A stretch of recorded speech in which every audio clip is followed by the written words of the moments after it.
issues joining here, so I hope that everyone can hear me all right.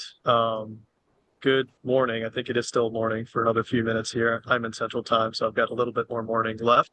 But nice to meet everyone there in the room. My name is Prashant. I graduated center in 2019, so not that long ago, just a few years. And I studied economics and math while I was at school.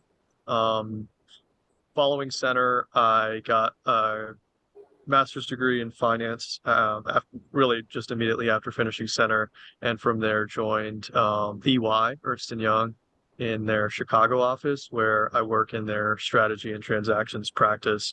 High level, I do a lot of corporate finance consulting, which involves kind of financial modeling, but also some data analytics to support the CFO office for a variety of companies. So excited to speak with you all today. Yeah, and my name is Greg Canzano. I did not graduate from Center College, but my son attends there now, and been very impressed with everything about it. I graduated from Georgetown University in '95.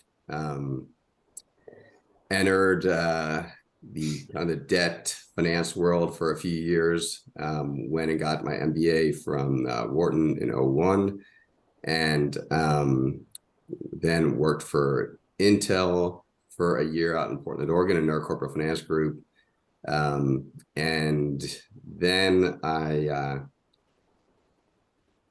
loved Portland, the city, but did not like the job, and was just trying to figure out what to do with my life. So, this kind of goes with the whole presentation, but I was in my low 30s and still really didn't know what to do. But I had taken some real estate classes at Wharton, and really enjoyed them. So I basically pursued that and received an offer to join a real estate development company in Atlanta, Georgia, and eventually made my way to real estate private equity world, where I worked for Ares Management. The precursor was Apollo Real Estate Advisors, and worked for them for about 13, 14 years, and then went off on my own, started my own firm in 2019, and it's mostly a real estate investment firm, both existing and development opportunities, but also I have branched out into the franchise world as well, so a little bit of a entrepreneurial side as well. Awesome. So I'm Stacy Jackson. I graduated from Center in 1995. Gosh, I feel like the old one of the group here. So I was a government and international political economy minor. So majored in government, minored in international political economy. And after I graduated from Center, I went to law school at Wake Forest, and did a year of law school and decided that was the worst mistake of my life. I would never practice law and would be $100,000 in debt. So I pulled the ripcord on that, and then had to go get a job because I was $35,000 in debt. So need to get some money. And so I went to work for Pepsi in IT. I have no IT background, by the way. But it's just, credit to Center, because I was like, I can do this. I came from Center, la, la, la. And through connections, I actually was hired at Pepsi and worked there for about 18 months, and then moved to Minneapolis, got a job with a startup called Recovery Engineering, which was the maker of pure water filtration, and moved into marketing. And after about 6 months of moving into marketing, the company was acquired by Procter & Gamble. And I was offered a job in brand at Procter & Gamble. So I spent 17 years at P&G in brand management, various categories, doing divestitures, classical brand management, managing various brands across the company, fabric care, oral care, personal health care, pet nutrition, and then left P&G and went to work for Coca Cola about 8 years ago. And I was the customer marketing lead on the Kroger team in Cincinnati, and then recently moved to Atlanta. And I now lead the water and tea category in North America, which is the largest business unit. And it's about $4.5 billion worth of business for the Coca Cola Company. So that's a little bit about me.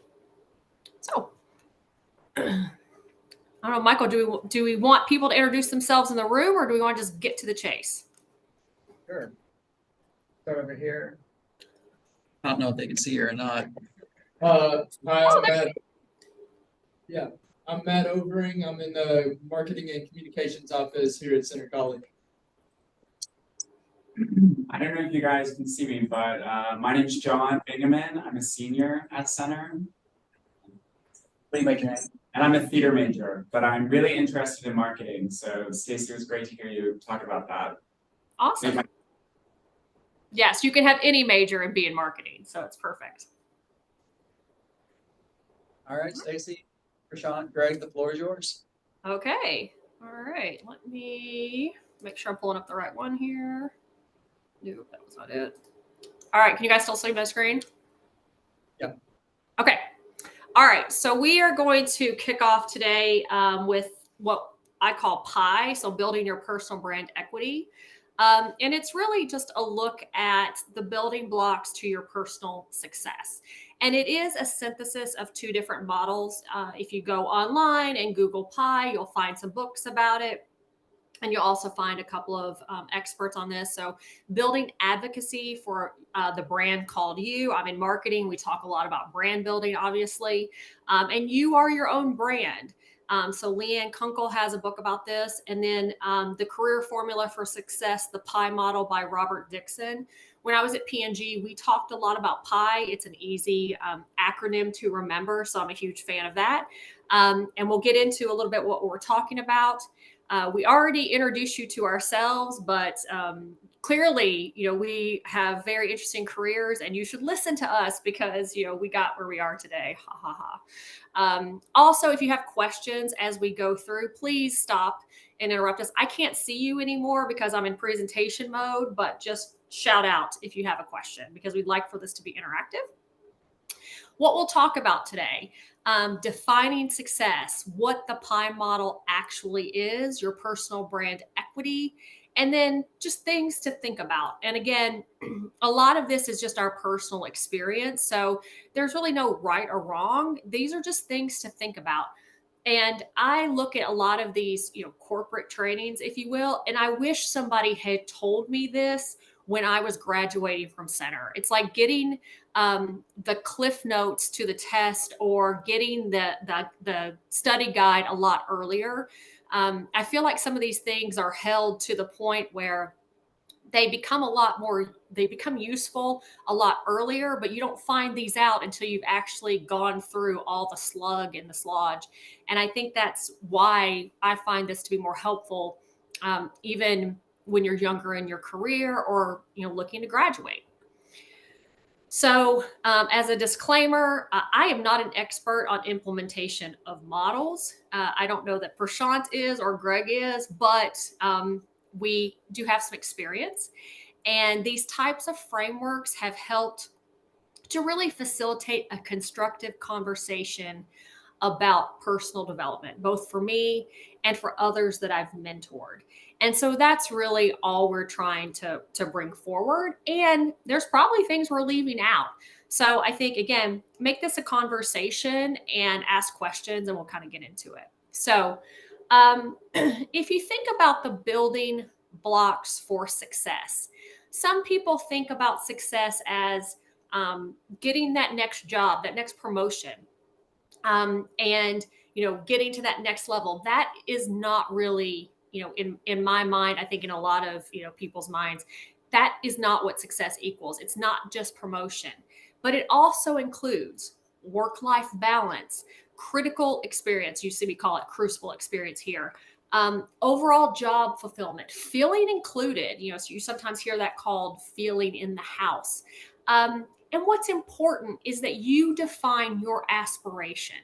And what do you see yourself doing in 10 to 15 years? I know that seems crazy and like a super long time, even if you say 5 years. When I'm in interviews, I often will ask a candidate, what do you see yourself doing in 5 years? And they kind of look at me and I'm like, and my real question is, what lights your fire? Because that's what's most important. Clearly, you heard from my introduction, I jumped around a lot because I had no idea what I wanted to do in 10 to 15 years. And the reason I'm doing what I'm doing now is because it lights my fire. I work a lot of hours, I do a lot of crazy things, but I do it because I love it. And ultimately, that is success, in my opinion. And if you think about who owns your success, no one but you can own it. No one is more vested in your career than you are. A mentor can help you, they can help you achieve it, but no one cares more about your future and your success than you do. I often say, I can't want it more than you do. And so that's really another piece about the building blocks for success. And I think within that, once you kind of have an idea of where you're going, even if it's not the exact experience or the exact role, you can then identify assignments or experiences to help achieve your aspirations. And that's really the roadmap that we're looking for. And it can change, and it's okay that it changes. It doesn't have to be set in stone. So as we look to this training and what we're talking about for P.I.E, the formula for success, it is just, again, a combination of things that you'll get over your career. So you have your formal and informal training. You have your performance and your image. So that's the P and the I. And then you have a supportive environment. And what do I mean by a supportive environment? That's mentors, that's advocacy, and that's coaching. And that supportive environment is what makes up exposure. And so just to, double click down on that a little bit, the P.I.E model really examines the relationship between those dimensions that impact your career. So performance, image, and exposure. So I recognize that this is a very, abstract concept. So I thought I would bring a real life scenario to bear here. So I'm sure everyone is familiar with Travis Kelce, at least in the past month. But the reality is that before a month ago, the majority of Americans probably had little idea who he was, or that he was arguably one of the greatest tight ends to ever play the game. Probably up there with like Rob Gronkowski. But if they did know him, and I'll just throw up some of his stats. So he's an 8-time Pro Bowler. He's a 2-time Super Bowl champion.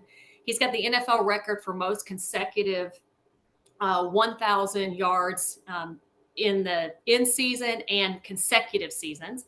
And he's got the most NFL record for the most receptions by a tight end. But if people did know of him, they might have known about this side of him. He's a bit of a personality. You could say, they might have known about him with his brother and when they played against each other in the Super Bowl and his mom wearing that famous shirt. So you might have known a little bit more about his mom.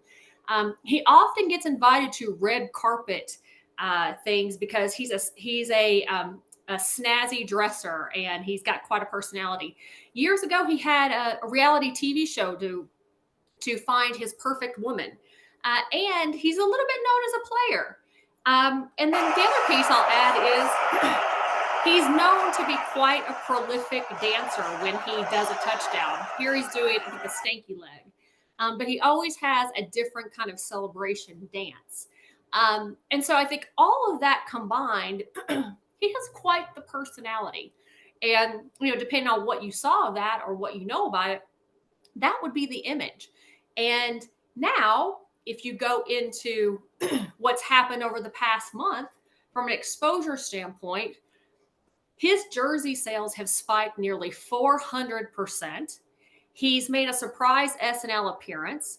His brother has talked about how the level of exposure in the media is on a different level than what NFL players are really used to.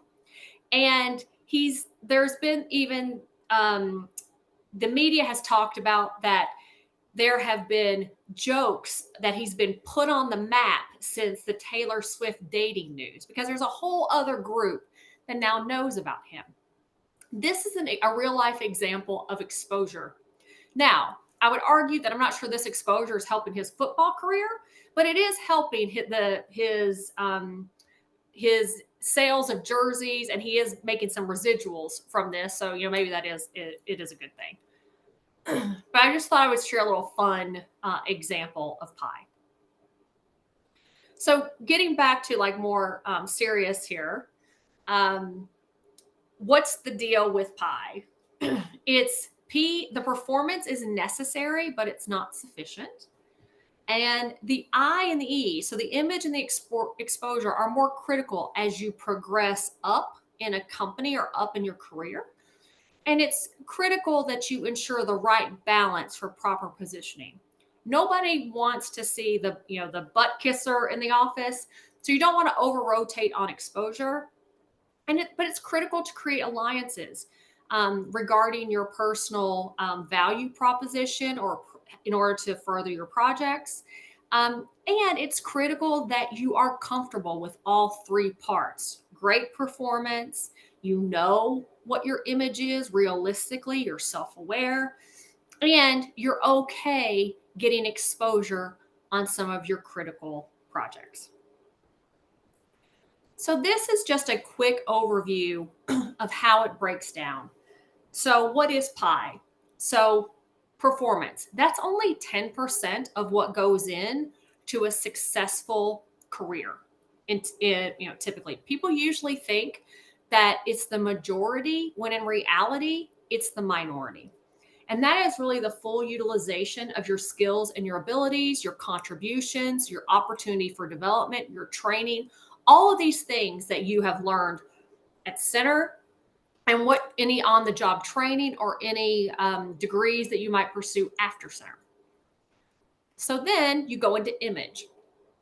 These are the results that you're known for: your reputation, your credibility, your savvy, your style. You may have heard the term EQ. Those types of things are your image. That's about 30%. The majority, though, is your exposure. In marketing, we call that awareness. So this is visibility to executive leadership, visibility to broad networks, those critical roles, and sponsorship. So that's how the formula breaks down. With that, I'm going to pause. And I think Greg and Prashant have also some real life examples of how this is played in.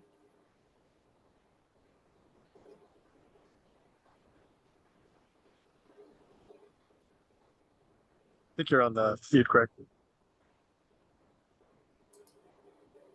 Sorry, am I on? Can you hear me? Okay. So thank you, Stacy. I think here is a good point to stop and provide some additional examples of why the I and E in Pi is so important. Travis Kelce is a great example, but we're not all 6'5", 250 pounds and happen to be dating the world's most famous singer in the world right now. So I can see that you can take some aspects of it, but maybe it doesn't relate to the everyday person. So one example that just recently came up is in Costco. Costco has had Craig Jelinek as their CEO for, I believe, 20, 25 years, and he's done a great job, but he's retiring, and he just recently announced that beginning in January, they're promoting from within a gentleman named Ron Vakras to be CEO. And Ron has been with either Costco or the predecessor of Costco for 40 years. And he began as a forklift operator. So, it's kind of an amazing story. And if you look at it through this Pi, if he just focused on being the best performing forklift operator, that's great, that's admirable, but obviously he would not be the CEO unless he incorporated to perfection the image and exposure part of his career. Similarly, there's George Bodenheimer, who is a former executive chairman and president of ESPN Networks, and he also began in a similar kind of entry-level position. He was actually a driver for the mailroom of ESPN, and somehow he used his image exposure throughout his career to go from driver in the mailroom to executive chairman and president. Now, there are examples of he actually would go pick up Dick Vitale from the airport, and at the time, Vitale was not the huge personality that he's become, but you can imagine that George used that time with Dick Vitale to establish relationships and use those and impress upon everyone his vision of where it could go in his growth. So two examples of just that hopefully are a little more relatable, that obviously it's not just performance, it's the other items that Stacy was addressing.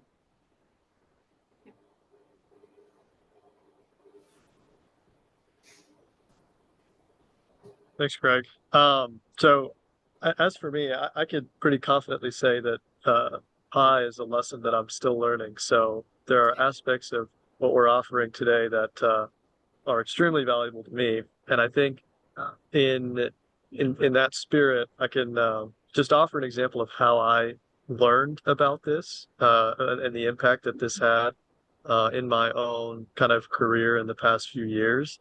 Not so much as I mean, to hopefully highlight the importance of it, but also how I kind of learned it, not how I championed it, but how I hope to maybe champion it going forward. So, as I mentioned, I'm a consultant at EY, and the consulting kind of profession is, as I've come to learn, very reliant on your brand. One of the things that's important for our team, our people, is just being staffed on projects. And if you want to be staffed on projects, and if you want those hours, then you need to have a solid network and you need to have a solid brand so that people continuously reach out to you. And there are various ways to build that network. One is obviously just reaching out to people. The other is doing good work, and then you sort of have a snowball effect of people know that you do good work and you're going to make their lives easier.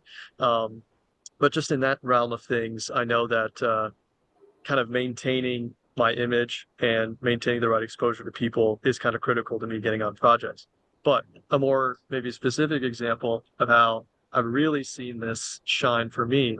I think I've always been a hard worker, and I try to achieve everything that I can. But I worked very hard at my job for the first 2 years, and got a lot of pats on the back. But ultimately, those pats on the back didn't really go anywhere. They made me feel good inside, but there was nothing really to show for it. And I worked really hard. In the past year, though, I don't think I changed anything about my effort level, but I just got onto a project with some of the really senior people at our company. So one of the what we call GCSPs, or Global Client Service Partners. It's an individual who kind of oversees all the work that our company does for a particular account. So very senior person, and people alongside them as well. I did the same work, but because it was for them, because they got to see what I was capable of doing, it had a way bigger impact on my career trajectory. So I was fortunate enough and grateful to earn a promotion this past summer, and I attribute that entirely to not more or better performance, but just doing that same, putting in that same level of effort, the same level of quality, but in front of the right people. And I think, that's one thing I kind of know now, and kind of the lesson that I sort of take away from it is that, at least in our careers, we're always going to have finite resources. Whether it's your time, whether it's your kind of brain, effort, or whatever it is, you're always going to have limited resources. And to really maximize your career progression, you kind of have to be smart and efficient with where to commit your energy and controlling what you can control. So trying to drive that extra percentage of performance is at a certain point really not how you're going to get to the next level. And I feel like I definitely witnessed that firsthand. I think those are awesome examples for me, because I think what it shows is that this model transcends different like categories, different companies. It really is just it's human behavior, because if you think about we want to know the people that we are going to advocate for. And so I think that's a little bit maybe, Prashant, too, of what you witnessed, is that when people got to know you and know your work, and then they can put a personal stamp of approval on it, that's what accelerated you. Nothing changed with you.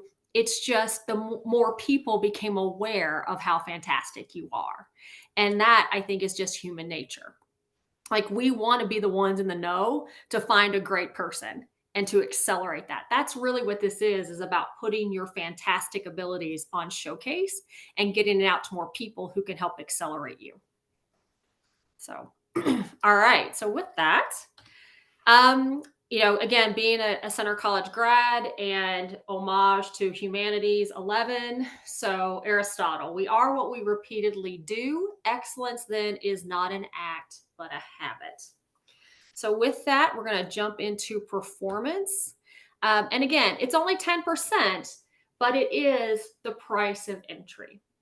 If you're not good at what you were hired to do, your image and your exposure don't matter. In fact, your image is going to be you're not good.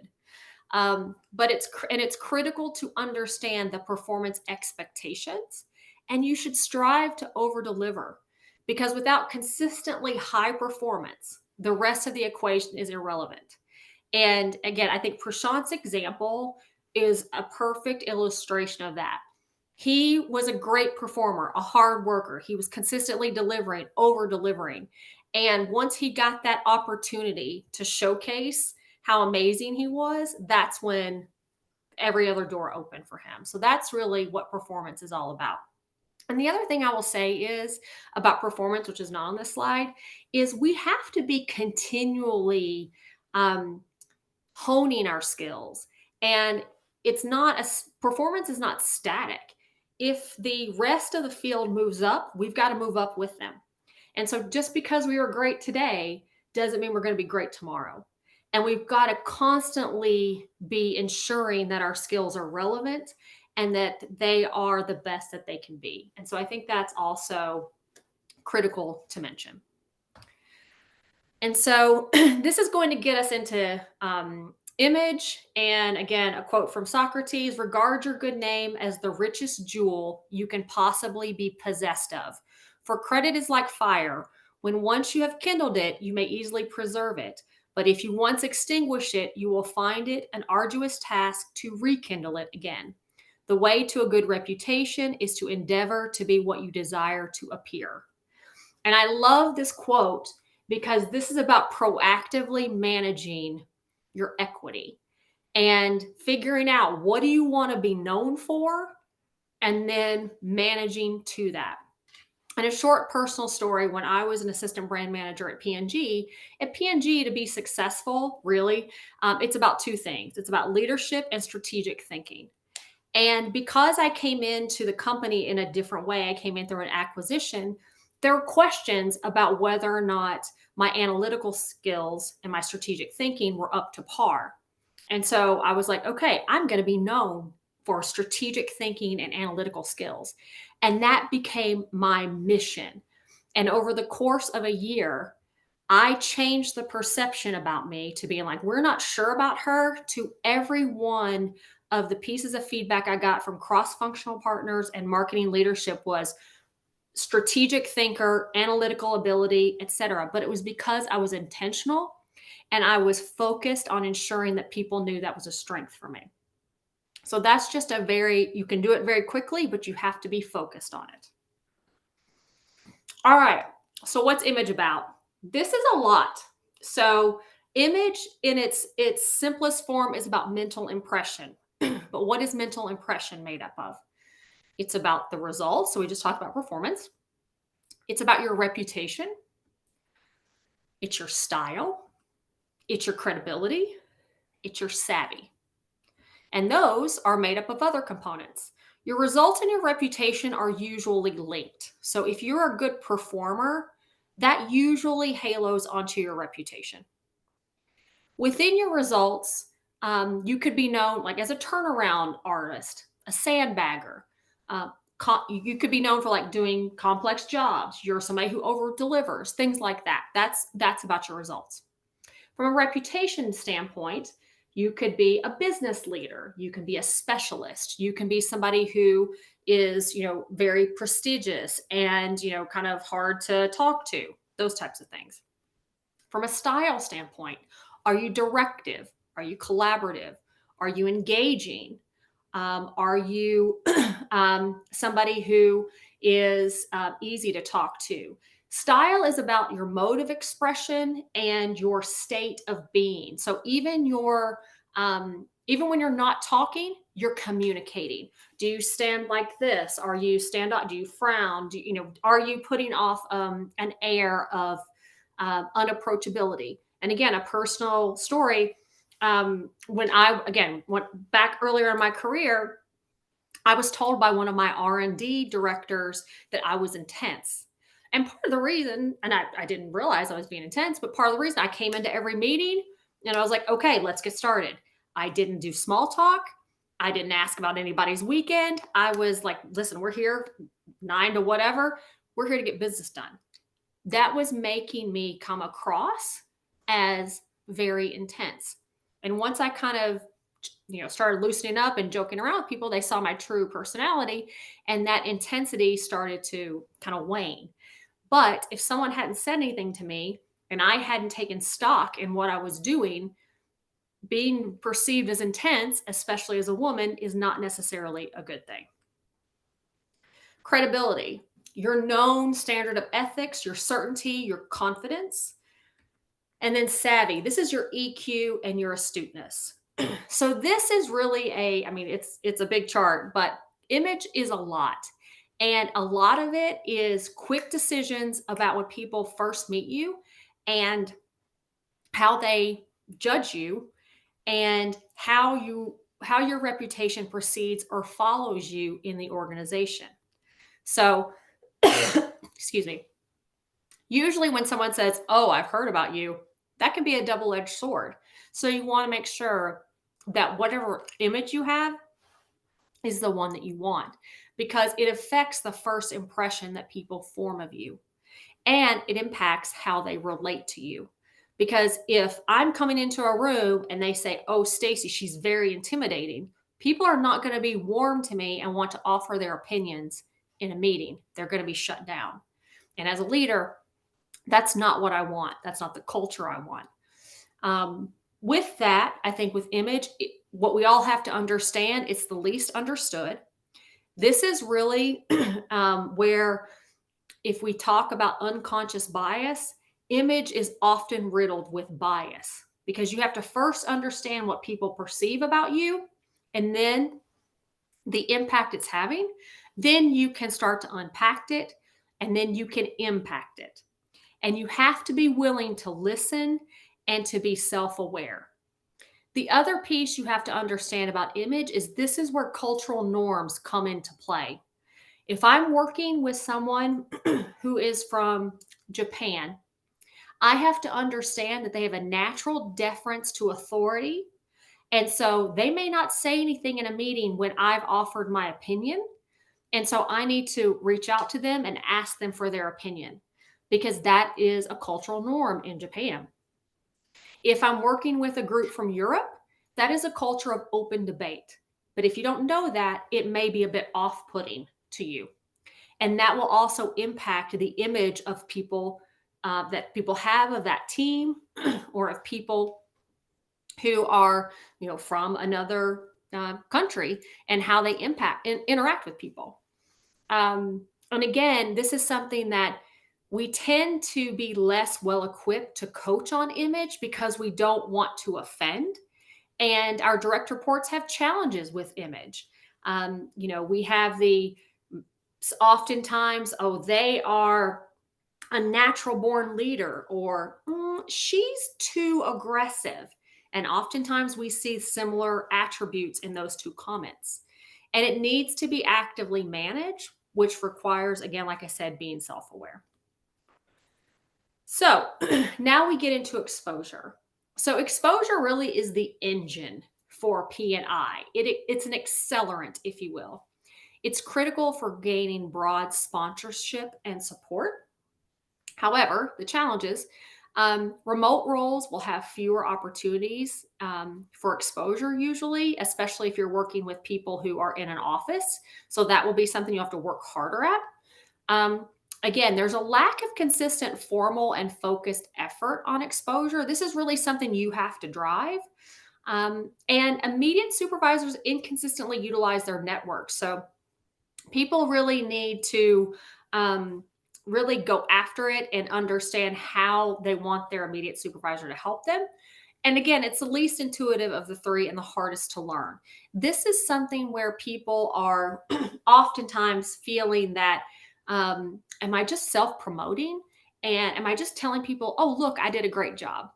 And that's really not what intentional exposure is about.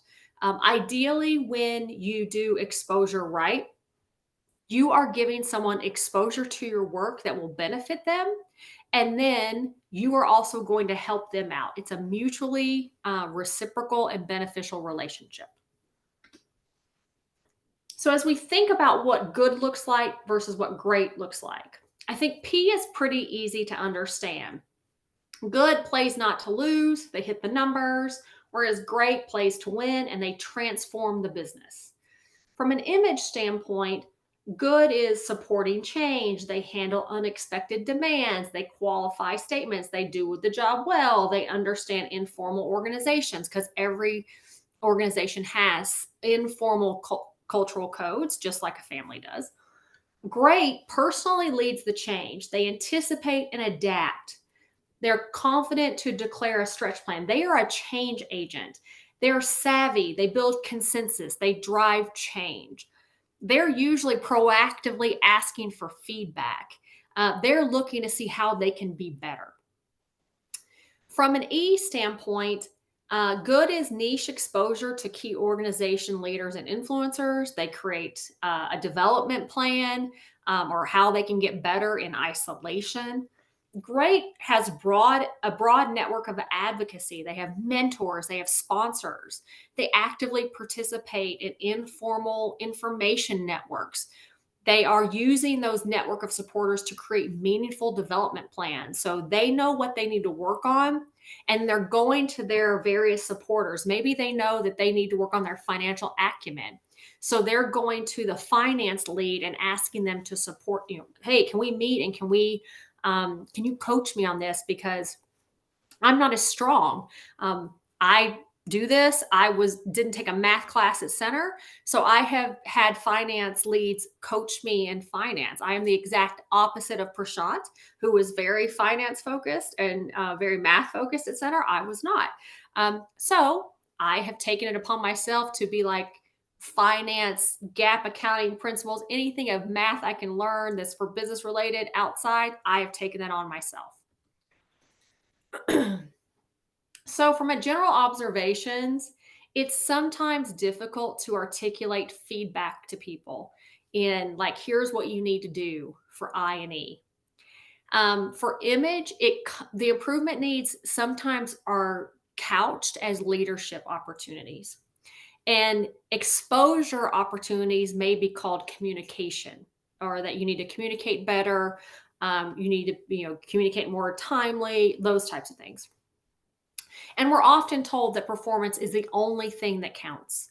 But it's more likely that they're just embedding I and E as part of that P. They're not really breaking them out. And if you are in a culture or a company that promotes talent from within, which pretty much is all companies, because even if the company doesn't do 100% of promoting from within, they are going to promote good talent. Performance will get your name on a list. But in the majority of cases, it's your image and your exposure that moves you up that list or at a minimum serves as a tiebreaker. And that is the reality. So I just want to make sure that, again, this is the behind the scenes talk here.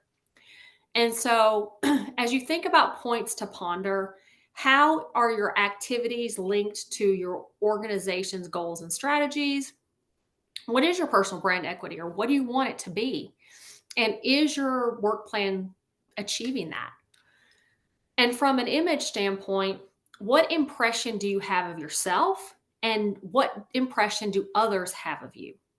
And can others articulate your brand equity? And from an exposure standpoint, how often do you write summaries of meetings? Do you publish them broadly? How often are you requesting one-on-ones to share your progress or learnings and perspective? How healthy are your mentoring relationships?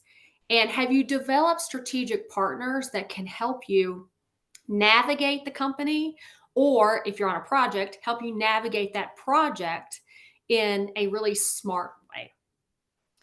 So with that, if anyone has any questions. Yes.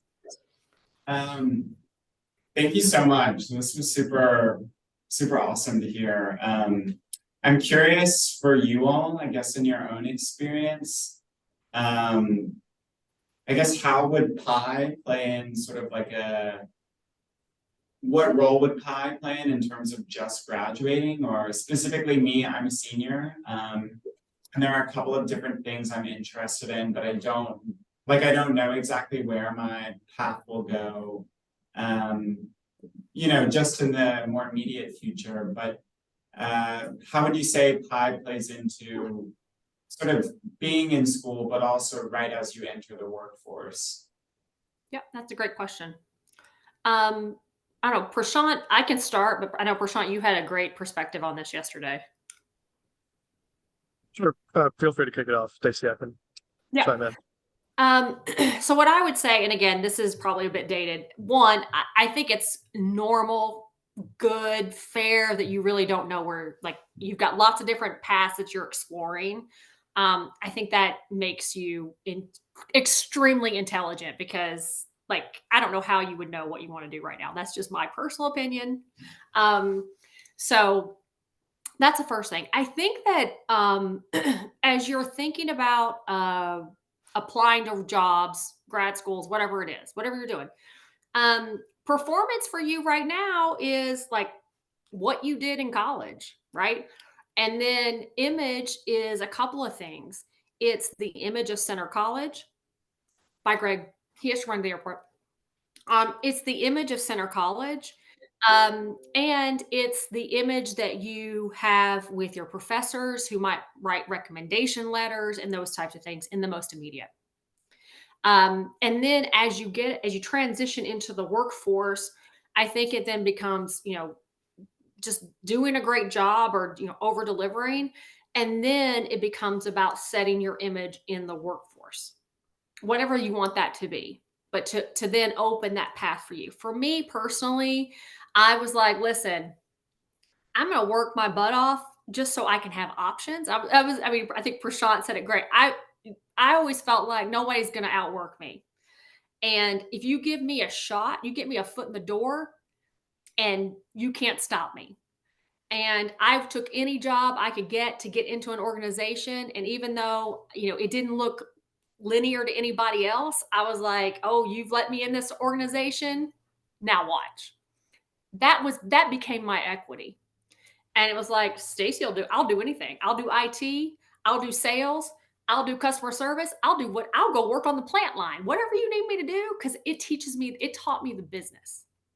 That became my equity. And that's a differentiator for me even today versus my peers, is the breadth of the breadth of experience that I have.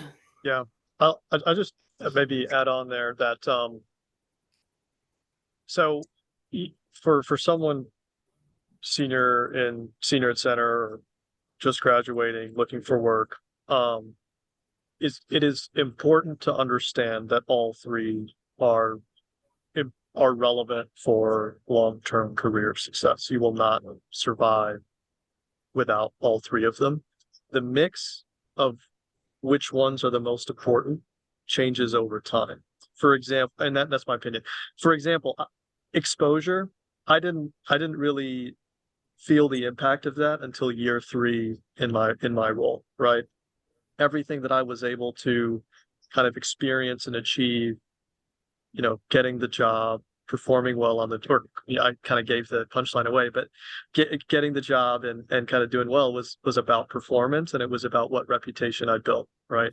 So I think that coming out of school, I think the P and the I, kind of an abbreviated version of PI, that is probably what's going to be most important. And then understanding how you can leverage the exposure, that's going to gain importance over time.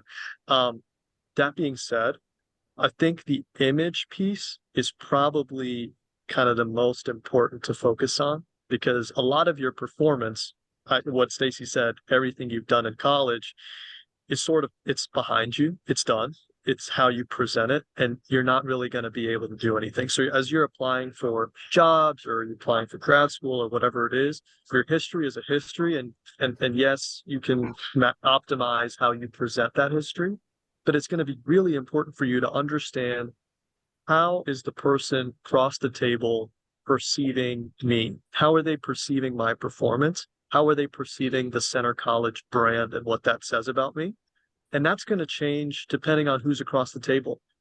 If you're looking for an opportunity in Lexington or Louisville or Cincinnati or other regional markets, the center is going to have a different perception than if you're looking for an opportunity in San Francisco.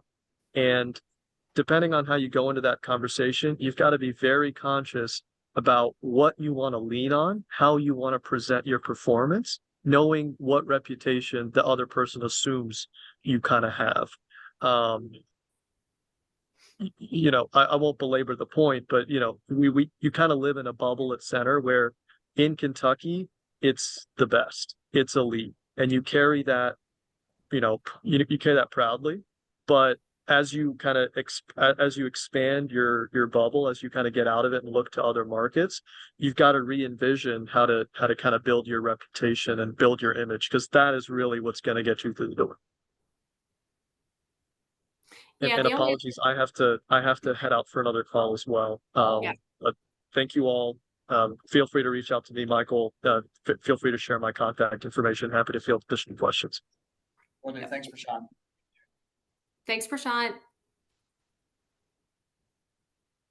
Yeah, the only other thing I would add about exposure at your stage is the center mafia. That is your exposure too. It's just, any type of jobs, networking, the center grad, the alumni network is strong. So I think that's the exposure piece at your stage that is relevant.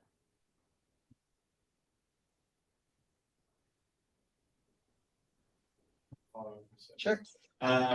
So my next question is, what would exposure, I guess I'm curious, is exposure something that is more job related, or what would exposure look like for sort of like your career? If maybe you know what you want to do sort of in the long run, like you have an idea of this is kind of what I want to do, but I don't know exactly where or in what position, sort of how does exposure play into that? Yeah, I think so. Exposure can be networking.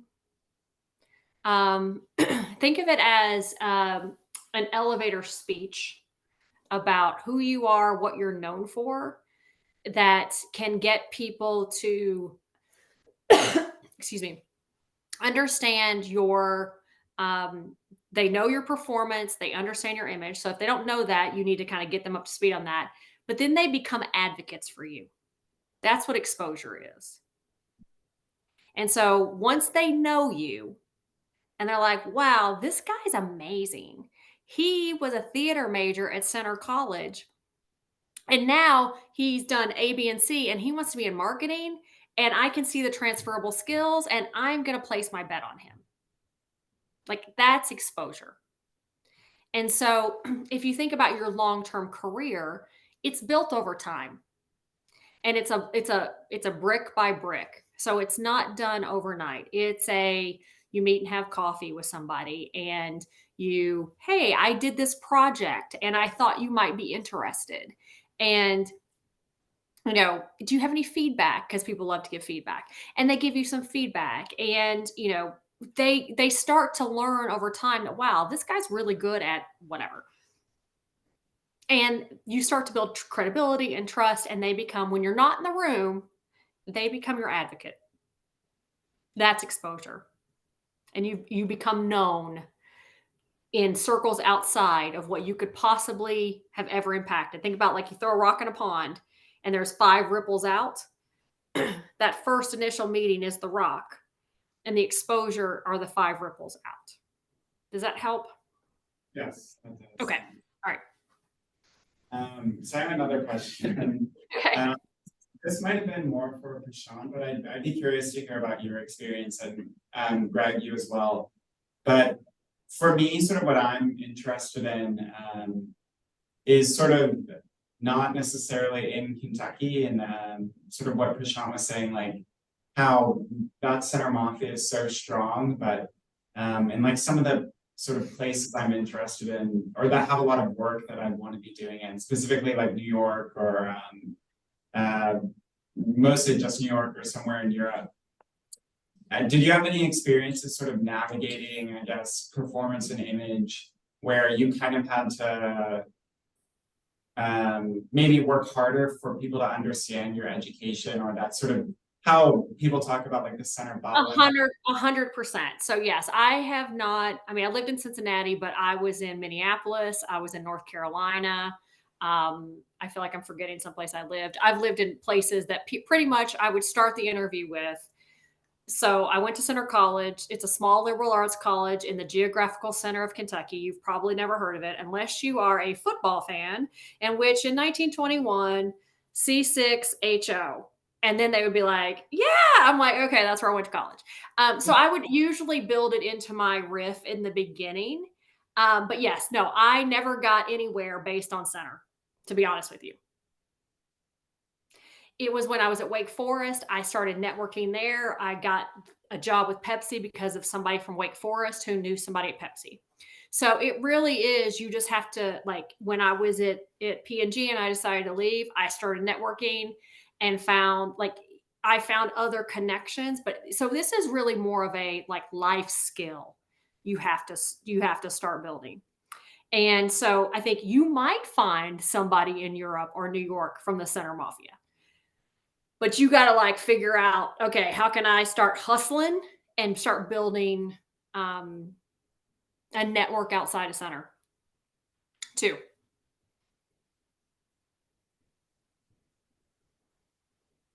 So yeah, that's the reality.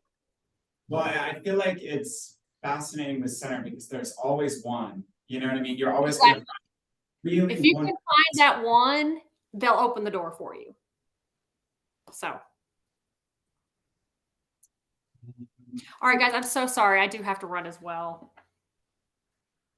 Stacy, we appreciate you guys Thank so you much. Yeah, no problem. All right.